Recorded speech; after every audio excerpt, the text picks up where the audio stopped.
Dear friends, welcome to Think BRICS. Today we are in Nopolis, near Kazan, Republic of Tatarstan, and we have a luck to meet and introduce you, Ms. Janvi Sonaiya, a journalist from India. Ms. Sonaiya, thank you for joining us today. Thank you so We much are for at having this Media Lab BRICS event, and you are one of the speakers. Yeah. So it's a pleasure to see you here, and thank you for your time. In this interview, we will talk about India. Yeah. So, and to start, please tell us briefly about your experience. I've been 10 years in the media industry. I majorly cover politics in India and India's equation with other countries. Currently, I'm working with India's one of the largest news wires, that is Indo Asian News Service, IANS. And one of the projects or topic that I'm very passionate about is BRICS. Yeah. That's very good, because at Think BRICS, we normally talking about BRICS. BRICS, yeah. But actually, I cannot not ask you about that recent tragic terroristic attack at Pahalgam, which is raising fears of a new flare-up between nuclear-armed India and Pakistan. Pakistan, yeah. What would you say are the main reasons behind the ongoing tensions, and especially with both countries pushing their own global trade and influence projects? For all the viewers who do not know the context on what happened, more than 27 people died in the attack which took place in Pahalgam by the Pakistani terrorists. More than 15 people were injured in this. And the roots of what happened now in India the history goes back to decades, and the conflict situation between India and Pakistan due to the border conflict, due to the Kashmir conflict.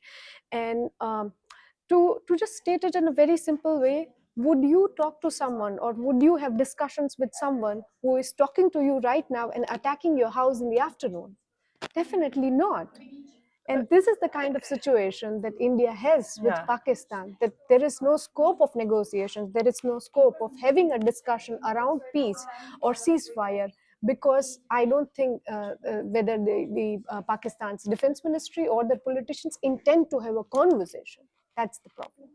Yeah. Well, looking beyond the current situation, where do you think India-Pakistan relations will go in the next few years, given their long-standing disputes and the changing global landscape? Yeah. To quickly explain on what we see next as journalists is, I think that the situation is going to escalate. The problems are going to increase from here, because after the terrorist attack where 27 people died, when India imposed certain restrictions on its dealing with Pakistan, its ambassadors India, or say Pakistani people residing in India right now, instead of accepting what India came up after the terrorist attack, Pakistan's embassy and Pakistan's political leaders gave retaliatory measures on what India came up with. And I think it was a very wrong move, and it shows the intention that Pakistan has on how they want to deal with the situation. Instead of giving apologies, instead of accepting what happened, instead of talking about investigating what happened, they are talking about retaliatory measures. And I think that's really shows that from now what we see is the matter is going to get worse. The trade between both the countries is going to get impacted. Indian government has already ordered that all the Pakistanis that are currently residing in India have to go back in 48 hours. And in the coming future we will see, but I see the relations going worse in future. Let's move our view to China. Because China has been talking about wanting to improve better ties with India, especially within BRICS. And we know these steps were made. So where do you think if there is real room for India and China to work together, or there are any obstacles? Yeah, I will start with the statement that Indian Prime Minister Narendra Modi gave on how India and China are two big economies and they have been working together, and there is a lot of scope for them to work together in future. Recently, on India-China 75 years of relation, Chinese President Xi Jinping wrote a letter to Indian President about Dragon-Elephant Tango, which is like India and China celebrating the equation that there is and carrying it forward. Having said that, India-China relations in the past have been complex, but let me tell you about the positive developments in this equation. The Kailash Mansarovar Yatra, which is important to Hindus, to Indians, have been restored. There is sort of de-escalation on the borders when it comes to the soldiers deployed by both countries. There were problems with visa approvals by the Chinese government. I see that improving. The other thing is about allowing Indian journalists in China, and Chinese government has shown they're given a positive note on this aspect also. More than 85,000 visas of Indians were approved in the recent past 3 months, uh, uh, because both countries would want to smoothen the relationship which had gone sour in the recent past.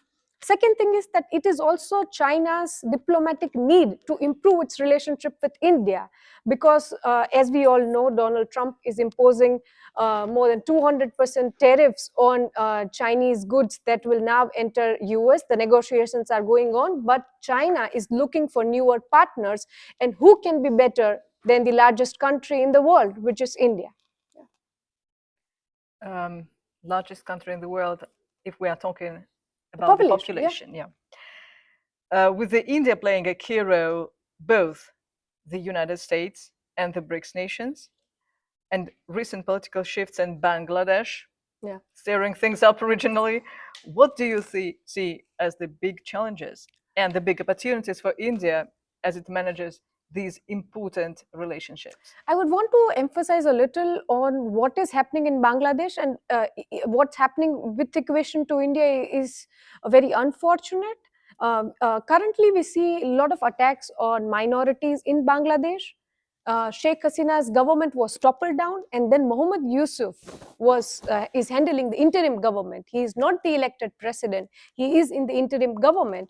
But after his presence, what was expected was bringing peace to Bangladesh, but what we see is radicalization. Mohammad Yusuf is trying to make Bangladesh, which is secular, into a Islamic nation, and their government has openly declared that this is their idea and this is their leaning. If we go to India Bangladesh historical ties that have been positive, India has supported Bangladesh in its freedom movement, but now all the history is undone from their textbooks, from their written histories, to now what we see on ground. What we see right now is Bangladesh is trying to be cozy with Pakistan. They are making the Bangladesh government is making trips to China, and they are moving away from India. And this is a very sorry state of affair, because over the years India has invested economically, socially. India has been the first country to help Bangladesh if there is any problems, disaster problems. And I'm sure the Bangladesh government will work on this safely instead of spoiling all the things which are done in the past between India and Bangladesh. And I just hope that there is election in Bangladesh as soon as possible. Even the local parties of Bangladesh are requesting for an election, because, as I said earlier, Mohammad Yusuf is not an elected president. He is not the elected leader. And what Bangladesh deserves is elections. How do you value the role of the United States? Role of United States in whatever is happening, Yeah, or India yeah. and Bangladesh and the relationship between the United States and India. The relationship between India and United States is bipartial. That is, irrespective of which government is in United States, over the year, if you see the graphs of these two countries, it has always been growing. India's relations with whether it is Barack Obama or whether it is Joe Biden has been there was always scope for economic ties. There was always scope for discussion.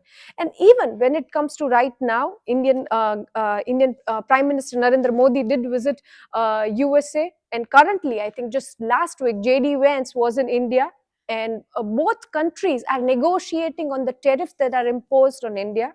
There is 3 months break on the tariff imposed on all countries, as Donald Trump has announced. And I see the scope for negotiation. And even if there are no scope for negotiation, I'll tell you the strategic advantage that India has right now when Donald Trump has imposed tariffs is that the tariffs imposed on China are a lot more than tariffs imposed on India and its neighboring countries, like the tariff imposed on Vietnam or Cambodia, or the tariffs imposed on Indonesia are much more, or even Pakistan. The tariffs imposed on the neighboring countries of India are much more than what the kind of tariffs imposed on India. And it is if India makes use of this opportunity, it is going to increase its exports. It's going to become the manufacturing hub and fill up the vacuum that is now created because of Donald Trump and its tariffs game. So I don't see any scope for problems between the India-US relationship, even in the future, even though a lot of problematic things are happening in the country. Thank you. Dear friends, here we are talking with geopolitical analysts. You see that? But thank you very much. Right. Your insight is very helpful.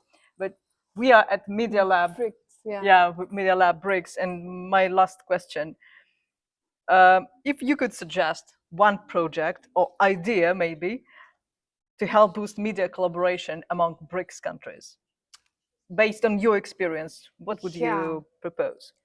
The problem with BRICS countries and the people who are collaborating is that we have zero idea about the other BRICS countries. You are right. About their culture, about their food, about their politics.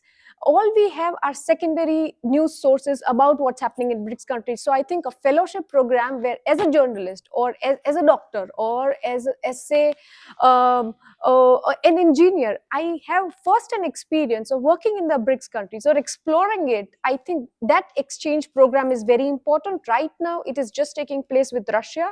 So we see professionals, journalists, doctors from other BRICS countries coming to Russia and getting exposure. And yes, our perception of Russia is changing for better. But we need this cross-cultural collaboration with other BRICS countries also. And now it's not just BRICS, we have BRICS plus. There's so many countries are adding up. So say collaboration of Russian with Arabic countries, or say India and other and Iran. I think those cross-cultural collaboration is needed, and I'm sure if a project is pitched, I think the governments will be more than happy to fund such programs among BRICS. Thank you very much. Actually, you are right. With BRICS Plus, because now 10 countries that are full members, and 10 countries that are BRICS partner belt. So we are half of the world's population, and we know so few about each other. So I'm fully agree with your statement that we have to improve this knowledge of each other. And I hope that the events similar to this one will happen in every country, not only in Russia. Maybe next year we will meet in India, then in China and Iran and others, Ethiopia, for instance, or Indonesia, because we have seen the girls from Indonesia. Well, thank you very much. Thank you very much, Ms. Sonaiya, for sharing your insights. And your perspective has helped shed light on these important events, especially about India and Pakistan relationship. Well, dear friends, if you liked this discussion, please share it, subscribe to our channel, and let us know if you would like to see Ms. Sonaiya again on our channel. We would be glad to invite you one more time. Thank you so much. Thank you very much.